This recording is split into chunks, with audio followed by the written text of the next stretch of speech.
Are the Texas Longhorns set for a revival on the recruiting trail? Let's talk about it next on the Lone Star Lowdown podcast. Offsets it a little bit to the left. 11 yards shy of the record. Williams breaks the hole. Williams had a record book. Ricky Williams runs to the Hall of Fame. Touchdown. Ricky Williams, touchdown. Young from the shotgun. Back to throw. Vince looks. Under pressure. He'll tuck it in run. Vince to the 5. Young. Touchdown Texas. Touchdown Vince Young. He's done it again. Vince Young has given the Longhorns the lead with 19 seconds to play in the game. Longhorn Nation, we're back.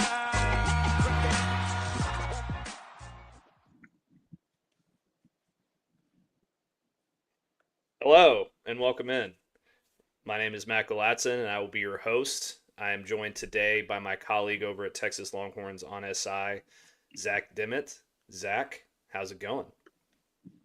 It's going pretty good. We've had a little bit of a, off-season extended break ourselves, but even though it's off-season right now for pretty much every sport in Austin, still lots to talk about, especially when it comes to recruiting stuff.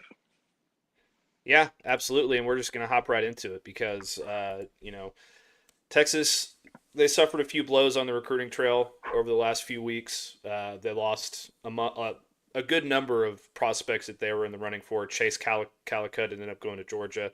Xavier Griffin ended up going to Alabama, as well as Xavier Crowell, the running back.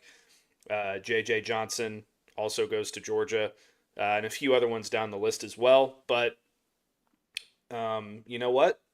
Things are not done. I remember about this time last year, people were starting to panic because DeCorian Moore went to Oregon. I believe that was on July 4th. And The narrative started to become, what are we doing? What is Sark doing? Can he even recruit anymore? What is happening in Austin?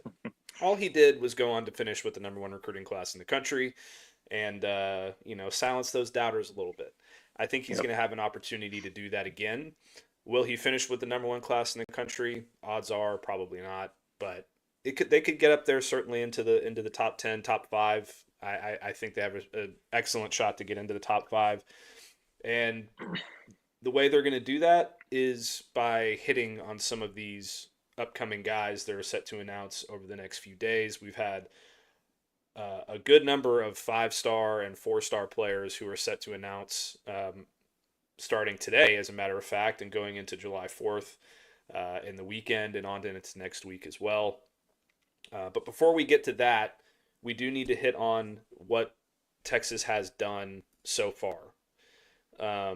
They got a massive commitment this month from 5-star defensive end Richard Wesley, who reclassified from the 27 class to the 26 class, and is automatically their number 2 player in the class behind 5-star QB Diabell. They landed Jermaine Bishop Jr. in May, who's a very exciting two-way player that a lot of people have compared to Travis Hunter, which I think is crazy because Travis Hunter is Travis Hunter, and I don't want to put any kind of pressure on anybody to be that, but they also landed Vodney Cleveland this month, 6'2", 335-pound defensive tackle out of Birmingham, Alabama, a 4-star there. Dylan Berryman, 6'1.5", 330-pound 4-star defensive tackle out of Monroe, Louisiana. Then you look at Corey Wells, 6'5", 290 defensive tackle out of Petal, Mississippi, another 4-star. So you kind of get the trend of what Texas was going for so far this month. I mean, we got to talk about, or you can't forget to mention at least Cohen Brown, the wide receiver, 4-star wide receiver that Texas also landed this month. And they landed a couple of specialists as well. But Texas had a theme this month, or last month rather, in June. We're now into July. But in June they had their theme. They wanted to hit the defensive line. They got 4 of them. They got 4 really good ones. What is your opinion on what Texas did this past month, Zach? Yeah, it was an excellent June I think you make a good point. Last season or last off season, there's lots of panic. I remember the Decorian Moore decision when that came out. It was like there was an apocalypse in Austin or something like that, and things turned out pretty good for Steve Sarkisian. It's best to give Sark the benefit of the doubt, and the rest of the coaching staff, for that matter, when it comes to recruiting and when it comes to evaluating talent. I think they've proven that Austin is the place to be for a lot of these players, and that even if you don't get everyone, which you never will, there's still going to be lots of talent coming in. And another thing that was pretty important, I think, was some of these guys shutting down their recruitments. Chris Stewart, Mm-hmm. Cone Brown. I think I'm missing one. Richard Wesley. Mm-hmm. Yeah. I think those three guys are the ones that have shut. Or I think Yaheem Riley did as well, if I'm not mistaken. Yeah. And so that's pretty big because obviously verbal commitments at least, sometimes don't mean a whole lot in this era of recruiting. We see guys go back and forth their decisions, and it's obviously tough. There's a lot of potential money and playing time in the line, so it's obviously a tough decision for these guys. But the fact that we've gotten or we've seen some big time names in the class shut down their recruitments is pretty significant. But still, got to wait till they sign on that dotted line to really make sure. But yeah, I think overall great June. The defensive line, as we talked about, was obviously pretty impressive what they were able to do there. And I think the Richard Wesley one, kind of came out of nowhere a little bit, but that was definitely the most impressive, in my opinion, just because of how many teams were recruiting him pretty heavily, especially Oregon. And we saw, obviously he decommitted from there and then jumped in the pool, or he had jumped in the pool with Dan Lanning only like a week or so before. And then he decommits, heads to Austin. And then I think it was like yesterday or so, he releases a TikTok where he's, acknowledging his decommitment from Oregon. And it's kind of funny to see that. But, I think he'll be a character when he arrives on campus. But overall, yeah, it was a great June, and, definitely not going to be expecting Texas to be done at any point this offseason when it comes to recruiting. Yeah, that's a wild one right there with him jumping into the pool, and and Dan Lanning is jumping into the pool with him, and then a couple weeks later you're decommitting and recruiting is just a wild place, man. So that's also why I want to preface all of this going forward with we're about to talk about 1, 2, 3, 4, 5, 6, 7 guys, and all 7 of these guys are going to make their decisions in the coming weeks. Tyler Atkinson, I'm not exactly sure what his commitment date is off the top of my head, but all the other guys that we're going to talk about are committing within the next 6 weeks. Just because they are committing does not mean that they are going to stick with their commitments if they pick Texas or not. So of course, let's just preface it with that. It's a little caveat that you have to consider when you're talking about recruiting. But, Texas currently ranks number 16 in the country, I believe, in the recruiting class ranking, according to On3. And they've just gotten off to their typical methodical start here. I don't think that there's any cause for panic. We talked about their excellent June. We talked about their losses. Now let's talk about how they can sort of get their momentum going into the fall, a lot like they did last year during that cycle. This weekend, we've got at least 4. Is that right? No, we have 5 guys who are going to announce this weekend. 5 prospects that are 4-star or higher, who are set to make their decisions. 3 of them will be on the July 4th holiday. One of them is announcing today, which we'll get to last, and then another one next weekend. So we'll come off the top ropes with the guy that I think Texas has the best shot at right now, and that is Felix Ojo, the 5-star offensive tackle out of Lake Ridge in Mansfield, Texas. He is 6'6.5", 275 pounds, and he is set to make his decision on July 4th. I fully expect him to pick the Longhorns. All of the recruiting services and everything that I've seen over the last few weeks, it just sort of, is pointing Felix Ojo to the Texas Longhorns. He had a bit of a hard time in a recent camp, and kind of went viral for it a little bit on X there, but I don't think that's a representation of what he is as a prospect. He's a big bodied guy. He's got length. He's athletic. He's lean. He's got length. He's also very strong. He can, he has a great punch, and he can really stop defenders in their place. So that's a guy that I think is critical for this class. We're going to talk about another offensive tackle prospect here in a second, but Felix Ojo, I think, is where it starts for me in terms of the most critical recruits for this class going forward, at least on the offensive side of the ball. You need to get that future left tackle in place. You need to get somebody to protect your 5-star quarterback, Diabell, and you need to get your next Kelvin Banks, because that kind of thing does not walk through the door very often. So, how are you feeling about Felix Ojo, Zach? And do you think the Longhorns are going to reel this one in on a Saturday? Yeah, you got to have faith in Kyle Flood and Stark on this one. When it comes to offensive linemen, it seems that offensive lineman and quarterback are the two positions that the Longhorns are very, very picky about. They don't dip into the portal a lot. When it comes to recruiting, they know who they want. And so it's clear that Ojo is seen as a potential, future building block on the O-line for Texas. So I think all I got to do is, tell him and show him the proof of, what can happen when you can star on the offensive line in Austin. And I think there's some recent evidence of that with Kelvin Banks and some of those other guys, Christian Jones last season or in 2023.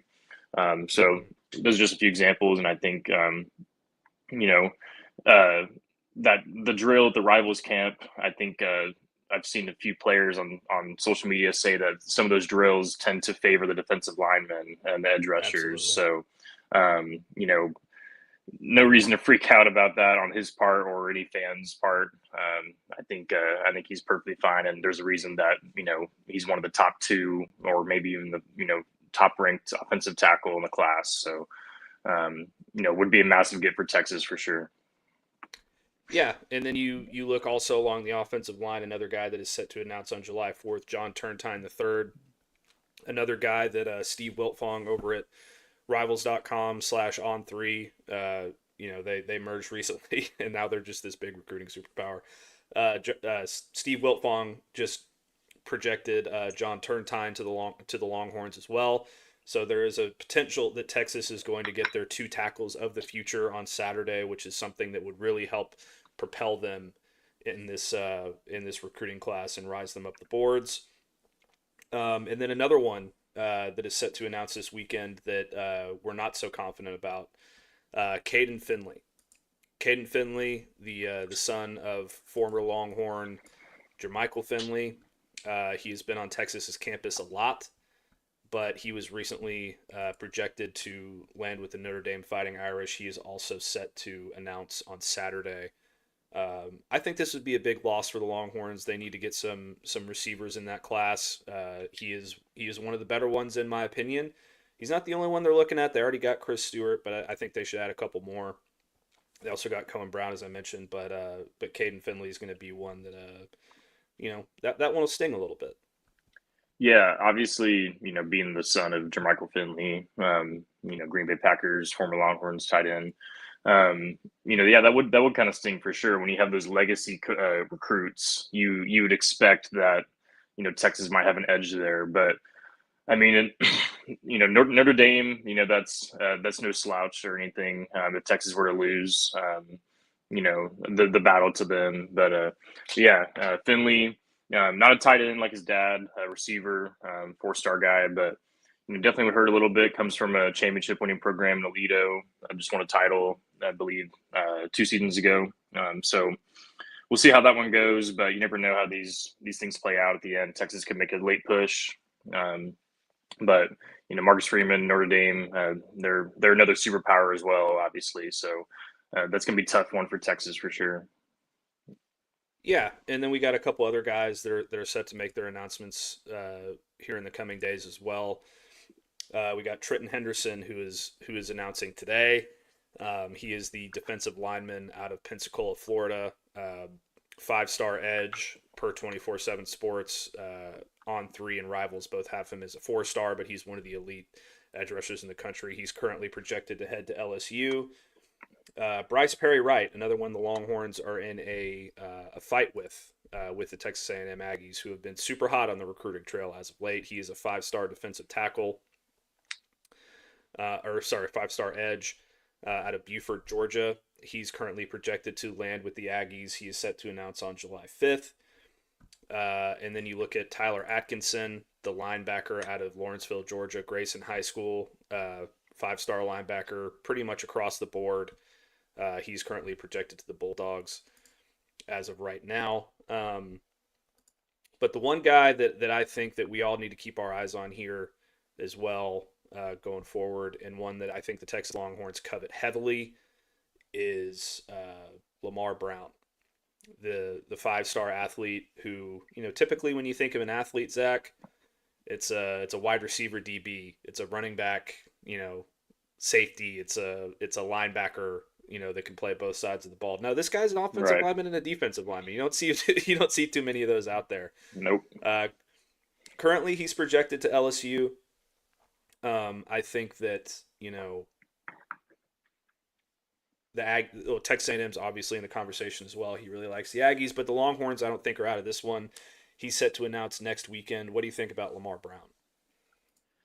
Yeah, I think when you look at Texas's recent success on the O-line and the D-line, their pitch to Lamar Brown should be very strong. But when you're battling other SEC teams that are hot, it's going to be tough. But yeah, I mean, this guy, he could be a potential, program changer if, for whatever team he chooses, even if he goes to a contender already. It would just completely change the trajectory potentially, depending on which side he decides to focus on. So I think being able to get him to Austin would be huge. It would be really interesting to see if he would focus more on the O-line or the D-line, because I just don't know if he'd play both. I think for that position, we'd never really seen a guy fully play both. I mean, it was already kind of a, heavily debated topic when it came to Travis Hunter playing both sides, and that's kind of a completely different position, ask a whole different amount of things physically. So, yeah, I think getting him to Austin would be absolutely massive for Texas. Probably would be, in my opinion, outside of maybe like Atkinson, when it comes to all these guys announcing, he's probably up there for the top guy that Texas is going to be trying to get here soon, among the group that we've been talking about. So I think, this guy could be, number one pick down the line, depending on how his college career goes. So, depending on where he chooses, it could lead to a pretty fruitful career for him. So we'll see how it goes. Yeah, and then obviously we're talking about a recruiting revival here for Texas. We only listed 2 guys that we feel are going to go to the Longhorns. Don't worry, everybody. There's still a lot of players here that Texas is in the running for and are likely leading for. Samari Matthews, the 4-star corner out of Huntersville, North Carolina, is projected to land with the Longhorns as of right now. He's the number 9 corner in the country. He is set to announce on July 11th. Jamarian Carlton, 4-star edge out of Temple, Texas, number 8 edge rusher in the country according to On3 and Rivals. He is set to announce on July 10th. And then I think the big one on the board now that the Texas can look to as well is Made Creek, Katy, Texas, 4-star linebacker Kosi Okpala, the 5-star linebacker. He's set to announce tomorrow at 10 a.m. And he is projected to land with the Longhorns as well. So you got an opportunity here, Zach, over the next week and change to land 6 big-time recruits for the Longhorns, shoot yourself up that board, and really get yourself back into a position of power within the SEC recruiting rankings and the national recruiting rankings. And I think that's the kind of thing that every Longhorn fan wants to hear. And there's good things coming down the pipe. for Texas on the recruiting trail. You know, let's not freak out. Let's let Sark cook. Let's let Jeff Banks cook, and all these guys do their thing. And I think when you look up by the end of July, you're going to feel a lot better about where the Texas Longhorns are sitting. All right, let's change topics here. We're going to go into to a little bit of quarterback talk now. Let's start off with Diabell, Zach. Obviously, Diabell is, you know, sort of the cornerstone prospect of the Longhorns 2026 class. He's the quarterback of the future. I was in LA last week watching him at the Elite 11 finals. He was absolutely incredible. He won MVP. He sort of set himself above the rest of that class, at least in that competition, in terms of you know, elite status. Not everybody in the country was there, you know, but for the most part, it's the top 20 guys in the country. Right. And, you know, he took that competition by the horns, no pun intended, and he, you know, he really took control and you know, set himself apart from that group. And the conversation has become, you know, what does Texas's quarterback future look like? You know we got Arch Manning starting this season. The general consensus is that he will also be back in 2026 and leading the Longhorns for a second season, so he'll be 2 seasons as a starter. And you know, a lot of people in today's college football world, you know, begin to wonder if that's the case. Does Diabell change his mind? Does he want to, you know, be a starter from year one wherever he wants to go? Apparently, that's not the case. So why don't you tell us what Diabell had to say recently with his comments? Yeah. Let me pull that up really quick. He was talking about Arch Manning, and that was kind of interesting to hear because, you know, some of these recruits, they're not signed yet, so you don't necessarily get the chance to hear a lot of what they have to say about the current team. But yeah, Diabell, you know, doesn't seem like he wants to move anywhere else once he arrives to Austin. I have no problem sitting behind Arch, is what Bell said, at all, because that means there's another person I can pick their brain and learn how they go about learning the offense or studying for the next week. So it's clear that he wants to come to Austin, not flip his commitment, you know, learn behind Arch Manning. And I think that's big to hear that kind of stuff from him because he's already been very vocal about his dedication to Texas. He's been active when it comes to recruiting other guys. So you've never really gotten the sense that he wants to flip at any point. You know, you never know what can happen, like we always say, but it seems pretty solidified that he's going to be a Longhorn.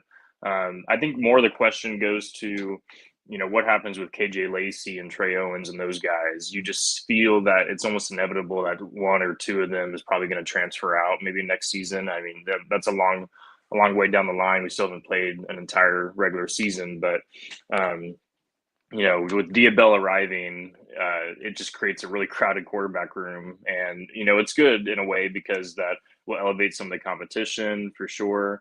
You know, you want to be able to have Arch. You know, he's not going to, you know, obviously give his job up, but he's going to be pushed to the limit. You know, in training camp and stuff by some of these other guys. But yeah, it just creates a lot of questions about the future of the room when it comes to more of the depth. Because I think it's, you know, it feels pretty certain that Diabell will be that future guy. But yeah, you know, KJ Lacey, Trey Owens, what does the future hold for them? Obviously, Texas brought in Matthew Caldwell, transfer quarterback from Troy, so see how that goes. But yeah, I think that was, you know, really interesting to hear those comments from Diabell. He feels pretty locked in with Texas. Some of these guys, you know, they're not as locked in despite being committed with some of these programs. So I think he's looking to spearhead the 2026 class and you know, learn behind Arch Manning once he arrives next season. And I think, you know, also with those comments, it's almost as if Dia kind of knows Arch is probably not going to go to the draft, which is the expectation. But we'll see if Arch has like an amazing season. You know, he could decide to pursue the NFL. But yeah, you got to love hearing those comments as a Longhorn fan, especially for a guy that's not even signed yet. So. Yeah, and these are just the kind of things you love to hear out of recruits these days. I mean, so many times we see guys wanting to play immediately, and if they don't, then they're moving on to another opportunity. Diabell is locked in. He is not afraid to sit for a year, which is something you really like to hear, and he's not afraid of the competition either. You're right; it's going to be a very talented quarterback room. There will be some attrition there just because of the sheer number of players and the talent, and somebody's going to want to move on and find another opportunity. I think that, and this is no disrespect to KJ Lacey or to Trey Owens, because I think they're both very good quarterbacks. But I think if you could take and this is just my own opinion, but I think if you could take a peek into Sark's ideal future, it's that Arch is your starter in 2026, and then riding into 2027, Diabell is starting as a redshirt freshman for this football team. And I don't think that that's necessarily a controversial take either. I think that a lot of people would probably agree with me there. And you got to love what he has to say about Arch just in general as well. We're talking about an interview that he had with the Cover 3 podcast on 3 recently. And he says, I feel like Arch is the main person you look to on how to navigate all that noise. He doesn't really get fazed by it. He's not worried about it. He's waited his time. It's his time now. Hopefully he's going to take full advantage of it. I'm going to be here waiting to watch and excited to watch. And when I get there, if I do get the opportunity to learn from him for a year, I'm going to take full advantage of it. So, that's just stuff that Longhorns love to hear. And I think people should be very excited about what Diabell has to bring, because I saw him up close and personal at the Elite 11 camp, and he is an elite talent. My good buddy Brooks Austin over at the Georgia Bulldogs on SI side, he's also the director of recruiting for Sports Illustrated, or the On SI brand. He believes that Diabell compares very favorably to a guy named Joe Burrow, which if you're the Longhorns and you get Joe Burrow 2.0, I think that you're going to be pretty happy about that one. And speaking of quarterbacks, Paul Feinbaum, he had a take today, Zach, or I guess it was yesterday. He had a take yesterday, Zach. He believes that, and look, we talk about the Arch Manning hype and how sometimes it gets a little bit out of control. Oh yeah. This might be a case where we're getting very, very far ahead of ourselves here. Paul Feinbaum, obviously one of the more outspoken analysts out there, he believes that Arch Manning. Here's his quote. I'm just going to read his quote word for word. I think there is a reasonably good chance that Arch Manning will be sitting on the front of New York at the Heisman ceremony. That's assuming that this team does what it's supposed to do and compete not only for the SEC but for a national championship. I really believe they will. That's not the hot take. The hot take here is he also says Arch Manning is the best college football quarterback we have seen since Tim Tebow entered the scene in 2006. Zach, we've got a few minutes here, and we could talk about this for probably an hour. But give me your quick take on what he said there, and then I'm going to go down a list of quarterbacks that he's not really thinking. I don't know that he's really taking into consideration at this point. Yeah, I don't want to spoil your list, but there's multiple Heisman Trophy winners in that conversation, or in that list of guys that have been, in college football since 2006. So the fact that Paul Feinbaum, he knows he's overlooking that. I think he's just trying to give Arch a little bit of added boosted praise out of nowhere.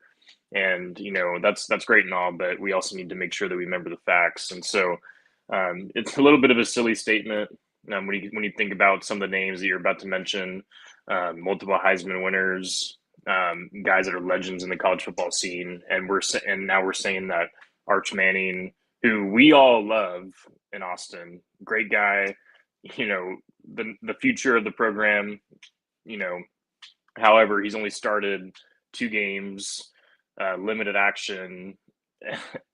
This guy isn't even, the best quarterback in college football this season, let alone since Tebow stepped onto the scene. So that's some pretty lofty praise and a little bit, not a little bit, very unrealistic to say that at this point. But it just goes to show the kind of expectations that people have for Arch Manning, and it almost seems like it's inevitable that he'll somehow fall short of these massive expectations because they're almost impossible to reach, you know? And it's not to no fault of his own. It's just almost like no matter what he will do, it won't be enough to match the media's expectations. So I think Arch said it best at the Manning Passing Academy recently. He said he doesn't read anything about himself. He doesn't read anything that people write, regarding his name. And so I think that's best because I don't think he needs to be hearing these outrageous predictions from Paul Feinbaum. You know, as good as Paul Feinbaum is, I don't have a problem with him. I think he's a super knowledgeable guy, but I think he was trying to maybe go for a nuclear prediction that will get a lot of attention, and it worked. Yeah, I mean, this take is as hot as the takes come, Zach. Yeah. I'm about to go down this list of quarterbacks, and to put these kind of expectations on Arch is pretty wild. Let's just start, from the very top. We we can say, Vince Young is probably the best quarterback since 2000. I think that's not necessarily unrealistic. But we're saying since 2006, right? Since Tim Tebow entered the scene. That's what he had to say. So you talk about Baker Mayfield, Heisman Trophy winner, 14,000 yards, over 14,000 yards passing, 131 touchdowns. Cam Newton, Heisman winner, national champion. Tim Tebow, Heisman winner, national champion. Joe Burrow, Heisman winner, national champion. Deshaun Watson, national champion. Kyler Murray, Heisman winner. Lamar Jackson, Heisman winner. Marcus Mariota, Heisman winner. Robert Griffin III, Heisman winner. Trevor Lawrence, Heisman winner. Colt McCoy, the second best quarterback in Texas football history behind Vince Young. Two-time Heisman finalist. Johnny Manziel, Heisman finalist. Sam Bradford, Heisman winner. Jameis Winston, Heisman winner, national champion. Matt Leinart, Heisman winner, national champion. Andrew Luck, Jaden Daniels, Heisman winner. Bryce Young, Heisman winner. C.J. Stroud, Heisman finalist. Tua Tagovailoa, I'm pretty sure he won a Heisman. Am I wrong about that? But definitely a national championship. Caleb Williams, Heisman winner. Dylan Gabriel,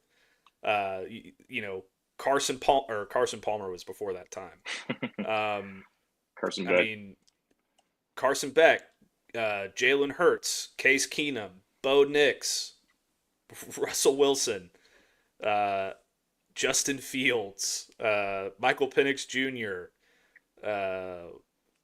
Who else is on this? I've got about 30 deep here that, Stetson Bennett, Mac Jones. Yep. I'm not going to say Aaron Murray's name.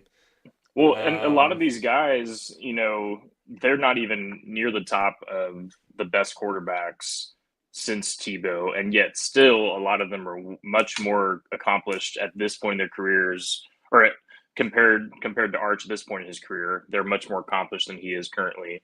And so, yeah, it's just a false statement from Feinbaum. Like you even mentioned, Carson Beck, as bad of a season as he had last year compared to his expectations. It's still hard to say that Arch is better quarterback than him at this point based off what we know. And so even that is, is where you can have a debate. So let alone the Heisman winners. So it's still a long way to go for Arch. Yeah, and I'm sure that what Paul Feinbaum is trying to say here is that over the next 2 years, he could become the best quarterback we have seen since Tim Tebow in from 2006 to 2009. That's still a wild statement, right? Joe Burrow had arguably the best season for a college football quarterback ever. Yeah, almost a perfect season. And you're going to say Arch is going to be better than that? I think he has an opportunity to potentially be, but putting those kind of expectations on a guy who started 2 games, played the majority of a third game, and played spot duty the rest of his freshman season. And while he does show the traits of an elite future quarterback and likely a future number one draft pick, I think that it's a little bit soon to say that he is going to be the best college football quarterback we have seen since Tim Tebow. Who, say what you want about Tim Tebow.